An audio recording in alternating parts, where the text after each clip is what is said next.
the difference between gas and diesel engines. In a gas engine, gasoline is blended with chemicals to avoid self-ignition. This type of engine runs a vehicle by using spark plugs to ignite gas and air. In a gas engine, gasoline is blended with chemicals to avoid self-ignition. This type of engine runs a vehicle by using spark plugs to ignite gas and air. In a diesel engine, there is no spark plugs because diesel can ignite on its own with highly compressed hot air. Gas engine ignites with the vaporized gas, which is lighter and less oily. Gasoline can actually be different. In the US, the most typical numbers you will see at the gas stations are 87, 89, and 92. In other parts of the world, you will find 91, 95, and 98. The higher the number value, the higher the cost of the fuel. So it might seem natural to go with the cheaper one and save you some cash, but it's not easier than it sounds. In fact, these numbers indicate the fuel's octane rating. So what is fuel's octane rating? It is the measure of how well the gas resists knocking at the time of combustion. A higher octane fuel will tell you how well the gas will perform in your engine. By normal conditions, 87 and 92 are basically the same. By pumping the 92, you can reduce your carbon emissions and your car consumes less fuel.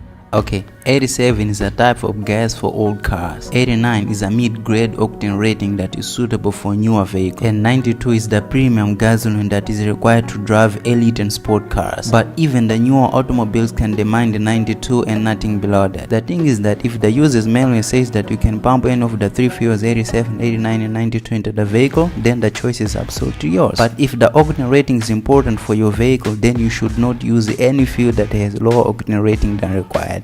Oops. Some vehicles demand higher octane fuel because their engine receives more air thanks to the supercharging. The other reason is the higher compression ratio, which increases pressure in the cylinders. The engine becomes more efficient with this feature. So if you pump 87 in a car with a supercharged engine that requires at least 92, you will immediately hear a knocking sound as soon as you turn on the ignition. Most vehicles have a protection system that does not allow the car to start with less octane fuel. High octane fuel costs more because of the components added to boost them, and those are expensive. The more they add, the higher the cost, which is pure logic.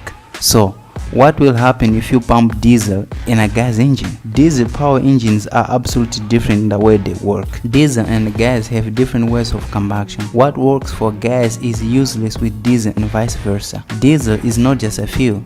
It's also a lubricant, a quality that gas does not have. Gas in a diesel engine will detonate too fast upon combustion, creating knocking. It will also leave the fuel injector without lubrication, which leads to its rapid damage. If you are at fuel station, it might seem natural to grab the cheaper fuel and go with it. You might think this saves you money. However, the cost of repairing the engine will outweigh fuel's economy by far. So what happens if accidentally, even though I have no idea why you will do that, pump diesel into your car engine? When you realize that you have accidentally put diesel fuel into your gas tank, immediate action is necessary. Leaving diesel in a gas tank for a long time is not a good idea. Above all, don't start the vehicle in any ways. You will want to leave your vehicle taken to a garage for drainage right away. Attempting to operate the car would cause the diesel fuel to enter the fuel line in the engine system, which will make the repair process far more complicated and costly. So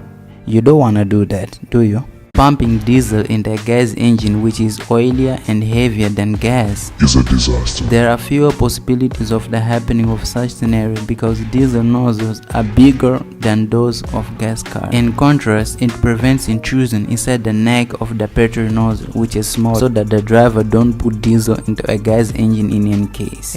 Now, what if you pump gas into a diesel engine? The fact that you pumped diesel in a gas engine is far better than pumping gasoline into a diesel engine, which can be far more dangerous. Let's say you accidentally fill up your gas tank with 50% diesel. It's quite possible that your car will not start and you will have to take your car to a service to empty the tank. Gasoline needs to have an octane rating of 87 to 91 to fit today's car engine, and diesel has octane rating of 25 to 30. This means that pumping diesel fuel into a gas tank can lower the octane level needed and cause damage to the gas engine. The more diesel pumped into a gas tank, the higher the level of diesel contamination. All of these can cause significant damage to the engine and interconnected parts that work together to make your car move.